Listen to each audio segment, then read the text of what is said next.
Welcome back, folks, to the random video blog where every single Friday I, Graham G.S. and Matthew, share my rambling thoughts in the wrestling world, share a few stories, etc., etc.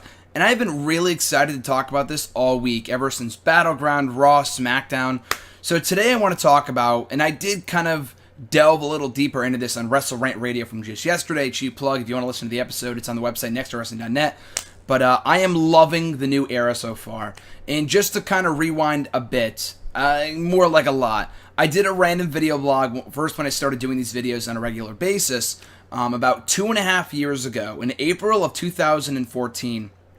Right after WrestleMania 30, I put up a video right here on the channel, probably on the Tuesday. I don't think it was the Wednesday, because the Wednesday was the day after the Warrior died, so I'm pretty sure it was the Tuesday. I made a video blog welcoming us to the reality era. And it's not the first time we had heard that term. Triple H has, talked about this being the reality era before. Vince has used it. CM Punk has talked about it before. It was 5 years ago after the pipe bomb and Punk came back that they started calling it the reality era. Was it really the reality era in many people's eyes? Probably not. I still say to this day that CM Punk's pipe bomb caused more change than some people might think. But even then, it wasn't like super long term, and I think it kind of goes beyond what he said in the promo, and more along the lines that he and Daniel Bryan really changed the course of wrestling or WWE history forever, in allowing guys like Seth Rollins, Cesaro, Dean Ambrose, guys like that, Sami Zayn, and changing the mold for former Ring of Honor stars, former indie stars, people like that. They wouldn't have gotten a second look 10 years ago. AJ Styles being another one. At any rate, though, the point I'm trying to make is that there really wasn't a reality era. I mean, there were a few changes here and there from 2009, 2010 to 2012, 2013. The product might have been a bit better in some different aspects, but by and large, we are really still living in the PG era. And you could still call this the PG era. And John and I have talked about this before. Follow him on the Twitter at JNAPsRingWrap. We've been talking about this for years. John has been ranting and raving about this for a long time now, how we do not like the term of eras. And you can't really call this the start of a new era until it's really all kind of said and done. And I know, I don't know if we were calling it I wasn't a fan at the time, so enlighten me. Were fans calling it the Attitude Era at the time that it was happening? I feel like that was kind of a term that was given to that time in wrestling many years after the fact. And I might be wrong. I know the New Generation Era, something that WWE liked to call it, even when that generation started, around 15, 20 years ago, in the mid-90s. And that was a term that was, given to that generation, to that era by the WWF itself, to that period in wrestling. And the new era has been no different. They have shoved that term down our throats. And I don't say that in a negative fashion. I don't say that in a negative tone. I don't say that in a bad way. I don't mean that in a very negative way. In that I feel like it really has been a new era ever since WrestleMania. I feel like 2016, and I've gone on the record in saying this in the past, I went on Twitter a couple of days ago and saying this, that 2016, to this point, and I know it's only July, has been my favorite year as a wrestling fan, which might not be saying much. I know I've been a fan for the quote-unquote the worst years of the millennium from 2008 onward, but I love 2011. I love 2015. 2015 was my favorite year in wrestling up until this year. But 2016, all things considered, has been a very good year for WWE. It has not been perfect. No year in wrestling is perfect. But I feel like 2016, all things considered for WWE, and even NXT as well, has been a tremendous year for this company. And especially on-air product. Ever since WrestleMania, we've had a renewed focus on those younger stars. But I feel like, and again, I talked about this on the show yesterday. I talked about it on Randy Cruz's Cruise Control podcast on Wednesday. Also, you can check that out. Cheap plug. We talked all about this and that they've been calling it the new era for months.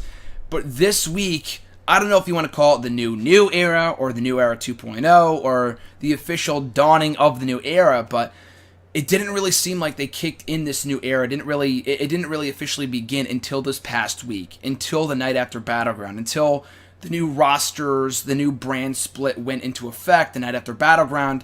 Raw was its own show. SmackDown was its own show. SmackDown I thought was good. I thought Raw was fantastic. Undoubtedly the best episode of Raw all year. And easily I'd go so far as to say one of the best episodes of Raw in recent years, like of all time. In the last, 3 to 4 or 5 years or so. And that's saying a lot. We've had a lot of good episodes of Raw, but I would really say that not only was this episode, entertaining and, just phenomenal from start to finish. Not just because of big returns or this and that, like moments. I think it created not only moments, but created long-term, storylines and significance and matches that will be remembered long-term. Where WrestleMania I thought was good, I enjoyed it. I thought it was not an above-average WrestleMania, especially compared to 30 and 31, which I thought were fantastic. I thought 32 was pretty good, and not nearly as great as those aforementioned events. But I thought WrestleMania 32, what it succeeded in was creating moments, with Shane jumping off the top of the cell, Zack Ryder winning the IC title, with, the women's match I thought was really there were a lot of good matches on that show, but it was all about creating moments. The Stone Cold return, the John Cena return, the Rock segment, all those were moments. Not one of those things set forward the future in WWE. Everything that we saw the next night on Raw, which to me was kind of the unofficial, official dawning of this new era, that to me was what kicked forward, what really kicked off was the era that we are currently living in, with the debuts of guys like Enzo Amore and Big Cass, Apollo Crews. Dana Brooke came a bit later, but she still debuted within that same time frame. Baron Corbin, The Club, AJ Styles, who arrived in the scene a few months prior to that. Like, all those different people, and now even stars like Nia Jax, American Alpha, Carmella, Alexa Bliss, Mojo Rawley, Finn Balor, who they just absolutely made a star of on Monday night, who I've been saying for years the guy's an absolute star, but they really solidified him as a superstar in the making, in WWE's eyes anyway, with his 2 huge wins on Monday night and putting him over Roman Reigns. And I know Roman Reigns is in the doghouse. The big dog is in the doghouse right now. I realize that. But even that notwithstanding, Finn Balor is the future. And they really set the future forward, like I said, this past Monday with his big wins on Raw. And that wasn't the only thing that made Raw a great show on Monday. Sasha Banks won the Women's Championship. And in my opinion, there's a clip here on the channel from earlier on today from Wrestle Rant Radio from yesterday, with me talking about this and making the argument that the match between Sasha and Charlotte from this past week's Raw was the single greatest women's match in WWE history. Nothing else comes remotely close, other than maybe the triple threat match between Charlotte, Banks, and Becky at WrestleMania, which was, in my opinion, the best women's match in main roster's WWE history. Other than that, no other match comes close. And I'm not talking about NXT and the 4 Horsewomen. I know this involved 2 of those 4 Horsewomen, but I'm not talking about Bayley and Banks. That was NXT. That, to me, was better than the match that we saw on Monday. But I'm talking main roster WWE here, not developmental, quote-unquote, or NXT or whatever. That match was phenomenal, capped off by an even bigger moment, even a more monumental moment with Sasha Banks capturing her first WWE Women's Championship. You had the re-debuts, or rather the debut of Nia Jax, the re-debut of Braun Strowman, to Enzo and Cass in the show. You had a lot of great stuff going on, and I thought the club interrupting the New Day segment, there were a lot of different things that, again, set forward the future. And, I hate to beat a dead horse and talk about it. I feel like I've talked about this a million times this past week, but what really made this the new era for me, starting with Monday's Raw, more so Raw than SmackDown, but kind of considering both shows, the new theme song, which we haven't had a new theme song for Raw in over 4 years, since Raw 1000. The new set, the new commentary team, the placement of the commentary team, the new graphics, the new lighting on the ring, which I didn't point out, John did, so shout out to John for pointing that out to me on Twitter. Be sure to follow him, by the way, some awesome tweets every Monday night and pretty much every day of the week. But he pointed out how the lighting is more so on the ring and not so on the crowd, not so much on the crowd, and putting the focus back on the in-ring action. Like, all those things considered, gave the show a fresh feel. And those are the things, like the moments, like in creating Balor and creating a star like Sasha Banks, making a star of Balor on Monday night. Those things may not continue week to week. They cannot do a title change every single week. They cannot do a fatal 4-way match every single week. They cannot do tournaments every single week. But what they can do week to week is have that same theme song, is have that same set, have those same commentary teams, keep that commentary team where they are, near the stage, switch it up for the first time in years and years and years. To me, Raw on Monday was like an all-new show, like a show I have not watched in forever, like a breath of fresh air. And even more so than in recent years. I know I said that time and time again, like we're entering a new era in wrestling, but to me, and always with this company, I hate to like kind of jump to conclusions and just kind of, sing the praises of the company when the very next week they can go back to doing things wrong. But even beyond that, the overall presentation of the show and giving more time to the wrestling and creating a narrative throughout the show with Balor and Roman Reigns and showing video packages and stuff like that is stuff that we haven't seen in many years. Even the squash matches, which is such an elementary thing, such a small thing, you wouldn't think it would make a big difference, but it does. Dude, interviewing people before the matches, during the matches, after the matches, interviewing the jobbers before the squash matches is freaking huge. And again, something that we haven't seen not in a few years, not even in a decade, something we haven't seen in close to 2 decades, close to 3 decades, something they haven't done since the 80s and 90s. They're not trying to recreate the Ruthless Aggression era, they're not trying to recreate the Attitude Era, or even the New Generation era, or even 80s wrestling. They're taking the best of each era and putting it all into one. And it's something that makes sense in 2016. They're not having people, the women, flash the camera, or having Stone Cold Steve Austin come out and, flip off the audience. That stuff is, for lack of a better term, passe. I know it was cool. I know that's kind of stealing from Vince McMahon there, to steal from Vince McMahon himself.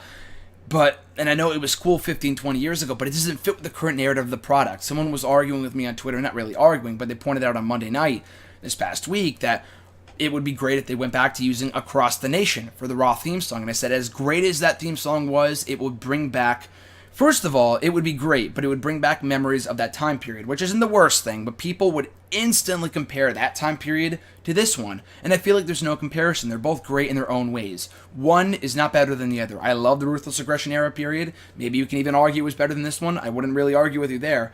But I feel like this, time in wrestling has things that time period didn't. I mean, there's more of an emphasis on the women. There's more women's wrestling. There's more in-ring action. Triple H isn't on top every single week, literally burying people. I do not like to use that term loosely. But he was burying people back from 2002 to 2005. But we have a variety of stars. They're really setting forward, setting foot, putting the future in motion with a lot of things they did on Monday night, and a lot of the things I hope to see continue going forward in the weeks ahead. Am I speaking too soon? Am I jumping to conclusions? Who knows? We'll have to see on Monday night, and if they can continue this, this breath of fresh air with Raw, with SmackDown, with their pay-per-views. Again, to me, my personal opinion, and I know a lot of people are saying, well, now it's all a matter of continuing this momentum going forward. And that is absolutely true. One show does not dictate that the company is doing amazingly. It's got to continue. It's got to be long-term. But I will say that Monday night was really the first step in creating this new era that this company has been in desperate need of for a long freaking time. And I, for one, am extremely excited for the future of WWE, of NXT, and wrestling on the whole. Because as I've said time and time again, and I realize that Randy and I talked about this, they have competition with The Walking Dead. WWE is competition with the NFL, with the NBA, with every other television show on TV, every other show on television, because they are not only entertainment, they are not only sports, they are sports entertainment. So that means they have twice the competition. But not only that, their only competition in wrestling, rather, is themselves. TNA can be good from time to time. Ring of Honor is always excellent. New Japan is always great, but that's over in Japan. TNA and Ring of Honor are down below financial-wise, business-wise, I guess, exposure-wise. And WWE is, way above the screen. You can't even see what I'm talking about here. Just because it's like night and day. There really is no comparison. There's not even close to being a wrestling war right now. And I feel like wrestling companies should be working more and more together than as enemies, than as opposed to enemies. Rather, WWE or rather TNA and Ring of Honor should be working together to be making more of an enemy and being more of a threat to WWE, which will probably never happen because there's a lot of differences in both sides of management for both TNA and Ring of Honor. But the point I'm trying to make is that WWE's competition for the last number of years has always been itself. And finally, they're creating competition with themselves. And for the last number of years, it's been WWE versus NXT. But finally, NXT will always be in the picture. NXT will always be amazing. But they're finally creating competition with themselves between Raw and SmackDown. And as long as they do this brand split right, and there are, many reasons to... there's a lot of reasons to be doubtful that this thing's going to work out for the best. Because, look at the first brand split. It was an absolute failure. Not in a lot of ways. For a lot of ways, it created a lot of new stars. But in its final years, the brand split was an epic flop. Just because they didn't do it the right way, they didn't handle it properly, and so on and so forth. So there is a reason to believe it won't work out the second time. But if they can fix those flaws, learn from their past, learn from their mistakes, this brand split could be the best thing this company needs right now. Because right after Raw ended last Monday, people were saying, how is SmackDown going to top that? And from what I believe, I'm not exactly sure, but I would assume so, Raw and SmackDown, for the first time in maybe 5 to 6 years, finally have separate writing teams.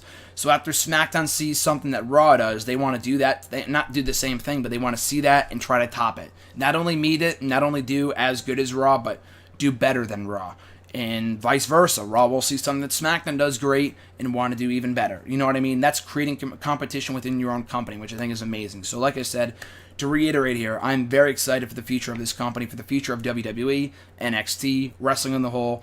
And I know I say it a lot. I say it around WrestleMania season. I said it before the Royal Rumble. I said it this time last year, but right now is as good of a time as ever to be a wrestling fan and to be a fan of the WWE, of NXT. Not to, sing the praises of WWE only, but it's been pretty great across the board. Lucha Underground is always worth checking out. Ring of Honor's always an enjoyable product. TNA is doing better than they have been in many years. Not fantastic, but TNA is doing better.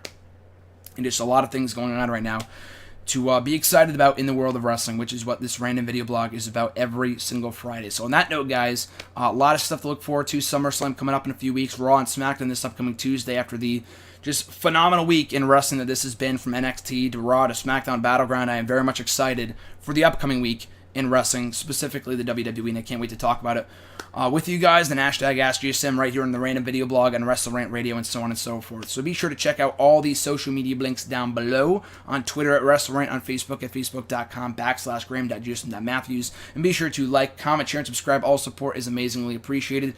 Have a great weekend, guys, and I'll catch you folks down the road.